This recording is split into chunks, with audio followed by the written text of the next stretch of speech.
nitamutuma uzizi awe chakula cha mamba. Réunis autour du vice-gouverneur en charge des finances, économie et développement, Shadrack Amani Bahati, le leader communautaire et responsable de la société civile, ont analysé les défis sécuritaires et sanitaires auxquels fait face les territoires de Lubero. Un accent particulier a été mis sur la lutte contre la maladie à virus Ebola, dont plusieurs cas sont signalés dans plusieurs zones de santé de la province du Nord Kivu. Au cours de cette rencontre stratégique à Kirumba, le médecin-chef de division provinciale de la santé au Nord Kivu est revenu sur les principaux symptômes de la maladie et les mesures de prévention à observer. Il a également salué les efforts des autorités provinciales dans la prise en charge des personnes placées dans les sites de quarantaine. Na viongozi walikamata makontakti wakasema ni watu wakati wanaingia mkarantene tufanye namna gani. Ile ni responsibility ya leta. Ndio maana viongozi yetu tunawashukuru sana kwa sababu walikamata ile masiti ya karantene, na watu wakishaingia ndani wanakula kwa bure, wanalala kwa bure, wanapata mai kwa bure mpaka ile 20 jours inaisha. Tunajua kama hawezi ambukiziana tena, ndio tunawadibere wanaenda mkominote. Juu ya nini 20 jours? Ile yenye tunaita periode ya incubation, kuambatana na magonjwa, na siku ataanza onesha masini za Ebola, tunasipose ke maximum ni masiku 21, lakini souvent wana manifeste masinye entre 7e jour na 12e jour ndio moyen. Kama kudevelope sinye mwile 7e jour na 12e jour, mara mingi hawadevelope sinye. Ndio maana tunatia mpaka kwa ile 21 jours, tunasipose ke ile 21 jours hawezi amkizia tena, tunamwacha naenda ndani ya community. Mkatie mkipata mtu mwenye anagonjwa, itaweza kuwa anapresente fièvre, anatoka damu, ana nguvu, anakosa appétit, ana diarrhée, ikana diarrhée, anaweza kuwa ikana tapika. Ile masinye yote ni masinye ya Ebola. Prenant la parole, le vice-gouverneur en charge des finances, économie et développement, Shadrack Amani Bahati, a invité le leader d'opinion à jouer pleinement leur rôle des relais communautaires en intensifiant les campagnes de sensibilisation sur la maladie à virus Ebola et en encourageant le respect strict des gestes barrières. Bwana Liwali aliweza kunituma niwapatie communication mbili. Ya kwanza ni juu ya hii magonjwa ya Ebola. Magonjwa ya Ebola yenye iko inaomba, mnajua kama haiyakuwa na dawa na haiyakuwa na vaccin. Ni comportement yetu yenye tunaafishe njo itaacha tunaweza kugombanisha hii magonjwa ya Ebola.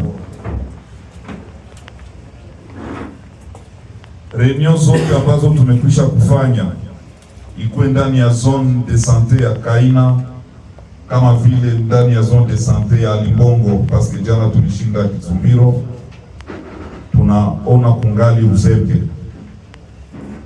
uzembe ndani ya viongozi ya chini na walider d'opinion wote ambao raia inaweza sikia kusudi hii magonjwa tuigombanisha.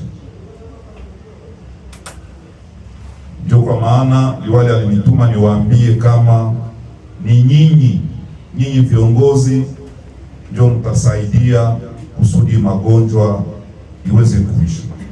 Mtasaidia population ambayo mnaongoza namna gani? Ya kwanza ni kuambia kama hii magonjwa iko na inaua na haina dawa na haina vaccine. Unawaambia kitu ya kwanza. Ingine chef de division iko hapa ataweza kuwafasilia. Ya kwanza ni kunawa mikono. Kitu iliniogopesha ilinifurahisha sana wakati nilifika Lubero, mteritwari ya Ruchuru, tulikuta fasi 5 ama 6 ya kunawa mikono. Tulikuwa na shuka mu magari, sisi wote tunanawa mikono, lakini tulipoingia Lubero tulinawa fasi moja, na ile ni shida kubwa. Naomba mfundishe watu kunawa mikono kila saa. Ya pili, kutokusalimiana.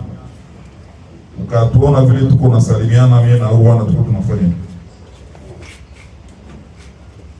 sio kusema kama hatupendi patiana mikono, sio kusema kama mimi namshakia ama yeye ananishakia, lakini kwa kujikinga contre magonjwa tuko obligé kusalimiana vile.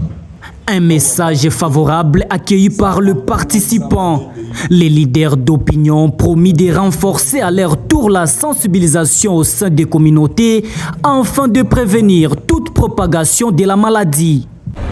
Liwali alifika kwenye eneo zetu ndani ya territoire ya Lubero na akaweza katusensibilize juu ya maladi ya Ebola, magonjwa ya Ebola yenye ishatawanyika fasi yote presque.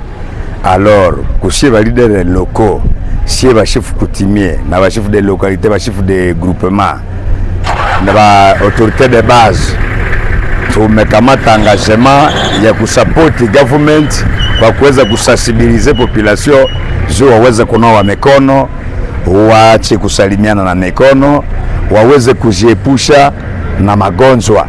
Donc kila mtu ajikinge na kila mtu aangalie vizuri gisi gani atajikomporte mwi periode ya Ebola. Na ndio si hatua yetu ni kwenda sensibiliser population yote jusqu'à Mufefo, il faut message ifike hadi Mufefo. Hapa ni Kirumba, kwa majina ni Kambale Mutsambi, prefet des études Institut de Kirumba. Ujumbe alituhimiza kwa ajili ya nani ya lutte contre maladie ya virusi Ebola.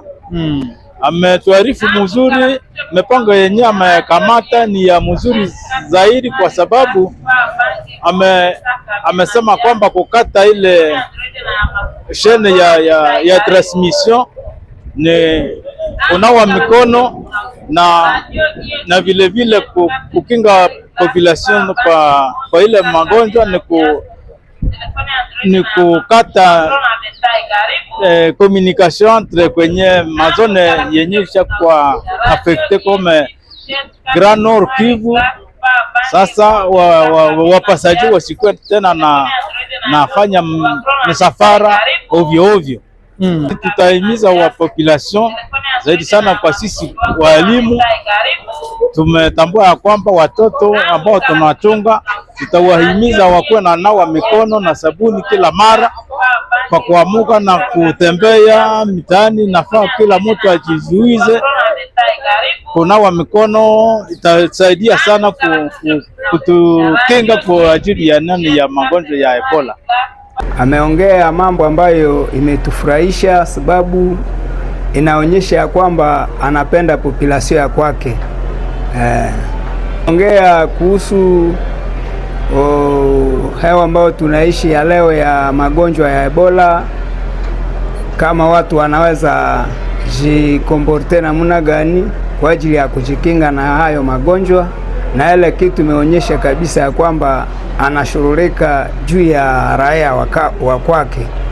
Kweli sisi kama wasimamizi wa wafanyabiashara tuko na wajibu wa kukamata muda kuhimiza wafanyabiashara, washoferi wa magari kwamba wajue ya kwamba magonjwa ya Ebola iko na inabidi waheshimie mipangilio ya wakubwa zaidi sana ambayo anatoka kwa ngazi za sante, ili tatusaidia sote tukiheshimia mameziri ambazo watatuelekeza. Cette réunion s'inscrit dans le cadre du renforcement des dispositifs de surveillance et de riposte contre la maladie à virus Ebola, une épidémie qui touche déjà plusieurs zones de santé de provinces du Nord Kivu, de Sud Kivu et de l'Ituri. Les autorités provinciales du Nord Kivu appellent ainsi à une mobilisation générale pour contenir la menace et protéger les populations.